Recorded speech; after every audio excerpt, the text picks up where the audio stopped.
Britain is edging towards one of the most symbolic and perhaps one of the most complicated steps in Sir Keir Starmer's post-Brexit reset, the reassociation to the European Union's Erasmus student exchange programme. And the headline sounds simple: let young people study and work abroad again, but the politics, the finance, the timing are far from straightforward. Erasmus has, since 1987, enabled millions of students to spend part of their studies in another European country with tuition fees waived and living costs subsidised. It's also about more than lectures. It builds friendships, languages, networks and a European sense of belonging.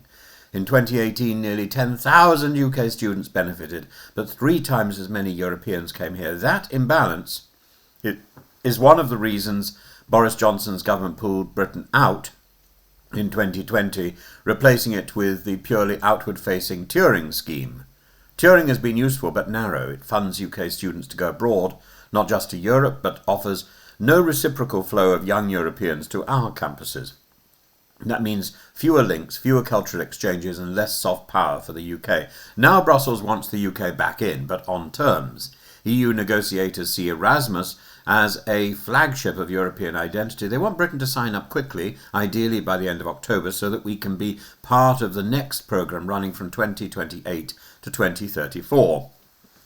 They are linking Erasmus to other UK asks: fewer border frictions, cheaper food imports, youth mobility visas. London is cautious. Ministers say any deal must be better value than before. Fewer subsidies flowing one way, more British students participating, and better access for working class people who have historically been underrepresented. They also want to protect the Treasury from being a net contributor when budgets are already stretched. There's also a sensitive row about tuition fees. EU students currently pay international fees, up to £38,000 for some courses, while British students at EU universities pay domestic rates.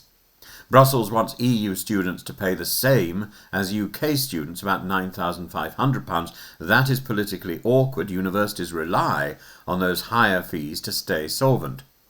Erasmus is backloaded. The final years of the current cycle, ending in 2027, are costly. The UK is negotiating to avoid paying heavily for a programme we barely used in its early years. There is precedent. The UK secured a correction mechanism when rejoining the Horizon Europe research scheme, but this will require tough financial diplomacy. On timing, the EU wants a decision this autumn so that we could be active from January 2027. The UK seems to want more time, preferring to settle food and drink trade issues first, and only then to sign the Erasmus cheque. That delay risks Britain being squeezed. Brussels knows London is in a hurry on other fronts. Running alongside Erasmus is the proposed Youth Experience Visa scheme, a limited 2-year work and study visa for under 30s. It would look like the UK's deals with Australia or Canada, but the government is nervous about anything that smells like a return to free movement. Fees are a problem too. Campaigners say £3,500 in visa costs and savings requirements would make the scheme elitist and exclude the very young people Erasmus is supposed to reach. Universities UK, the British Council and student groups want back in. They argue Erasmus brings talent, money and prestige. Chatham House once calculated that European students actually generate a net profit for Britain when you count tuition, housing and local spending. Politically, it would also signal a softening of Brexit's harder edges and rebuild cultural bridges after years of isolation. Rejoining Erasmus is more than student life. It's a test of whether Britain can cooperate pragmatically with Europe without re-litigating Brexit. It matters for soft power, for the labour market, for Britain's image as open and confident, and it may be one of the few wins Starmer can present that both business and young voters like.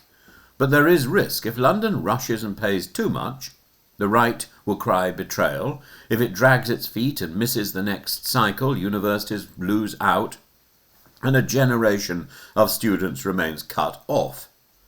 The government must show that it can strike a balanced deal, good value, socially fair, but unashamedly internationalist.